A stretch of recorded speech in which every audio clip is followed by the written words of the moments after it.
Olá, rapaziada. Esse é o nosso quarto encontro da Frente A do terceiro ano. Espero que você esteja conseguindo acompanhar e tenha se organizado aí na sua rotina de estudo. Eu sempre venho indicando também outras leituras, alguns filmes, para você aproveitar e ter uma formação mais holística, mais completa. Também é importante, né? Você, quando tiver aí para aliviar aí a sua cabeça, arejar suas ideias, eu sempre recomendo alguns filmes, outras leituras, e espero que você esteja conseguindo seguir aí nesse caminho, tá? É um prazer enorme estar aqui com você nesse momento. Vamos lá?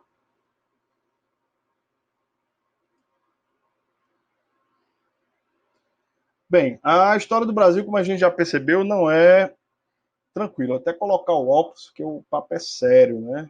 Nós saímos de um primeiro reinado um tanto quanto cheio de complicações e entraves, né?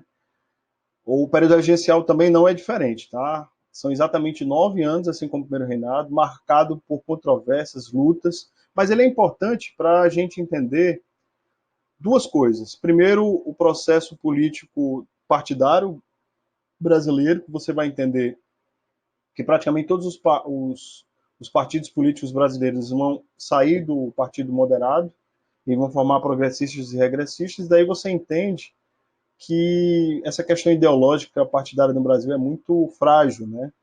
O que vai valer mesmo são um jogo de interesse e a manutenção do poder. Não é à toa que fica famosa aquela frase, principalmente no segundo reinado, nada mais liberal do que um conservador no poder e nada mais conservador do que um liberal governando. Mas o papo aqui é período regencial, vamos conversar sobre ele, né? Bem, o período regencial, ele é marcado por aquele hiato entre a infância e a pré-adolescência, né? O Brasil é um país tão interessante que no final do primeiro reinado, o trono é abdicado em nome de uma criança de 5 anos, né? É nesse contexto também que vai ter o destaque dos irmãos Andrada, né? Entre eles o José Bonifácio, também que é uma outra leitura que eu recomendo, que é a biografia escrita pela historiadora Melody Priori. É interessante porque aí você entende por dentro, né, como é que foi a participação desses dois irmãos, e especificamente do José Bonifácio, que foi uma figura muito importante nesse processo, tá? E uma figura sempre muito presente dentro do Império, tá? Porém, durante esse contexto aí, que a gente chama de período regencial, iniciado com a abdicação de Dom Pedro I, nós temos três grupos políticos. Os restauradores, né, que é um antigo partido português, que querem a volta da monarquia absolutista. Os liberais exaltados, que é um antigo partido radical, eles querem uma monarquia federalista ou uma república. E os liberais moderados, que é um antigo partido brasileiro, que é uma monarquia constitucional. Durante esse período da regência, nós vamos ter uma regência trina provisória, uma regência trina permanente e a regência una, tá? E dois momentos. Um de um avanço mais liberal, que é normal que isso aconteça, a gente está saindo de um primeiro reinado marcado pelo poder moderador, que tudo era centralizado na mão do rei, e com a sua abdicação, essas lideranças políticas, com os seus interesses locais e econômicos, vão buscar mais liberdade para poder atuar. Então, a regência trina provisória em um ano, né, em 1831, um ano da abdicação. Dom Pedro abdica 7 de abril, então os anos subsequentes de 1831 é marcado por essa regência provisória. De 31 a 35 nós temos a permanente, e até 1840 as outras regências unas, que foram duas, tá? Então, com a morte de Dom Pedro I em 1831, os liberais exaltados e moderados viram progressistas, que vão se chamar no futuro de liberais. Os restauradores e a parte dos moderados vão formar os regressistas, são os famosos conservadores. Ou seja, a gente percebe que da junção desses grupos ditos diferentes vão formar os dois partidos que vão dar o start do surgimento de novos partidos na frente. Ou seja, a origem político-partidária brasileira é praticamente a mesma. E aí a gente tem que sempre prestar atenção que o que a sigla quer dizer não significa dizer que seja, né? A tomar, por exemplo, pelo Partido da Mulher, que não elegeu nenhuma mulher na última eleição, né? Então, o nome não quer dizer que ele represente aquela nomenclatura, né? Que é uma outra questão político-partidária do Brasil, mas isso está associado também às nossas origens, né? Os partidos têm o mesmo nascedouro, do mesmo grupo de elite, tá? Então eram apenas dois partidos. Então de 1830 a 37 é conhecido como o avanço liberal. É uma fase em que as ideias políticas dos liberais mais exaltadas foram tomadas, ou seja, maior descentralização do poder. Como havia colocado, a abdicação propiciou um sentimento e um desejo de maior liberdade, levando em conta que o poder moderador não permitia a esses comerciantes, essas lideranças, terem maior autonomia, levando em conta que o poder moderador não moderava, e sim controlava tudo. E de 1837 a 1840, o regresso conservador, que é brindado com o golpe da maioridade, tá? Que é no apagar das luzes do período regencial. Então, as ações regenciais provisórias e permanentes, elas vão contribuir com a Guarda Nacional, porque não existia exército do Brasil. A Guarda Nacional nada mais é do que uma espécie de milícia armada. E aí a gente já vê a nossa tradição, de uma certa forma, caudilha. O Guarda Nacional seria formado por grandes proprietários que recebiam o título de coronel. Daí vem o termo coronelismo, está associado mais à frente na República, principalmente da do café com leite, a presença dessas lideranças que vão exercer um poder político e econômico. Ou seja, desde o nascedouro da política brasileira e do Estado brasileiro, quem tem o poder econômico acaba tendo o poder político. É só lembrar, durante o período colonial, que os homens bons eram senhores de engenho que, coincidentemente, eram os donos do poder econômico. A gente vai ter o Código de Processo Criminal, que é uma inovação, e o Ato Adicional de 1834, que provoca uma reforma na Constituição de 24, dando uma autonomia para as províncias, suspensão do poder moderador, cria-se o expediente da regência 1, ou seja, no final desse período a gente vai ter, em vez de 3 agentes, 1, e um avanço liberal, né? Que vai marcado também por essas disputas entre regressistas, que são os conservadores, que vão vencer a eleição. Então vai ser sempre essa disputa pelo poder, né? Tanto no sentido das casas legislativas, quanto nas lideranças que vão estar à frente. Que é uma outra coisa também, que vai surgir mais na frente, que é uma coisa que é muito forte, né? A partir de 89, que é o presidencialismo de coalizão, né? Ou seja, o nosso modelo de república, o nosso modelo político brasileiro, ele vive sempre com essa tensão do poder executivo com o legislativo, que é outra marca também da política nacional que você vai percebendo nesse percurso. Aqui vão ser as regiões e os principais movimentos, né? E as rebeliões foram muitas, praticamente o Brasil inteiro, do norte, nordeste, sul e sudeste vão ter, de uma certa forma, esses movimentos, né? Em 1835, uma revolta de escravos, né? A revolta dos malês. Ela vai acontecer na Bahia, Santa Catarina, Rio Grande do Sul, Maranhão e Piauí, ou seja, um movimento grande, né? Envolvendo o Nordeste, Sudeste, que envolve escravos de predominância muçulmana, né? A gente vai ter a cabanagem, que ocorre no Pará, foram 5 anos, né? Inclusive teve a morte do presidente, né, da província. A gente vai ter depois de 1835 a 45 a dos farrapos, que é aquele contexto do Giuseppe Garibaldi, né? Aquela luta, né? Aquela centelha do caudilismo do Sul, né? Muito forte na região do Rio Grande do Sul. Então foi uma guerra muito forte, né? A Sabinada, na Bahia, em 1937, João Sabino, e a Balaiada, em 1838 e 41 também no Maranhão, que é uma luta dos balaios. Eu vou especificar cada uma delas, mas aqui para você ver de uma forma panorâmica, ou seja, durante todo o período regencial, praticamente, né? Ou seja, 4 anos depois que ele inicia, foi rebeliões locais de insatisfação. Então o país ele estava em chamas, né? Daí a máxima é que a nossa política brasileira não é uma política tão tranquila, né? O Tom Jobim dizia que o Brasil não é para iniciantes, né? Justamente por isso que é um país que tem especificidades complexas que dificultam a gente entender, né, toda essa lida e ver o quão complicado é. Bem, aqui as rebeliões, a dos malês de 85 na Bahia, são cativos muçulmanos, eles reivindicavam o fim da escravidão negra, o fim das imposições, né? Os líderes foram sumariamente enforcados, açoitados e banidos do país. Também é outra marca, né? Os movimentos sociais e o protesto das classes mais desfavorecidas são resolvidos como caso de polícia, né? Com muita violência. A cabanagem, de 1835 a 40, no Pará, escravos negros, índios e mestiços, melhores condições de vida em Belém, né, que é os cabanas, né, as condições de morada e de saneamento, morte de mais de 30 mil pessoas, assim, foi um movimento muito sangrento. A Farroupilha, né, pecuaristas sulistas, imigrantes italianos, eles exigiam uma mudança política e políticas tributárias do governo central que protegesse o charque gaúcho em relação ao charque argentino. O governo fez concessões e a província ganhou mais autonomia, né? E aí deixa uma faísca, né? Que vai mais na frente resultar nos movimentos tenentistas e na própria ascensão do Getúlio Vargas. Ou desse pensamento caudilho, né? Que é muito comum na América do Sul.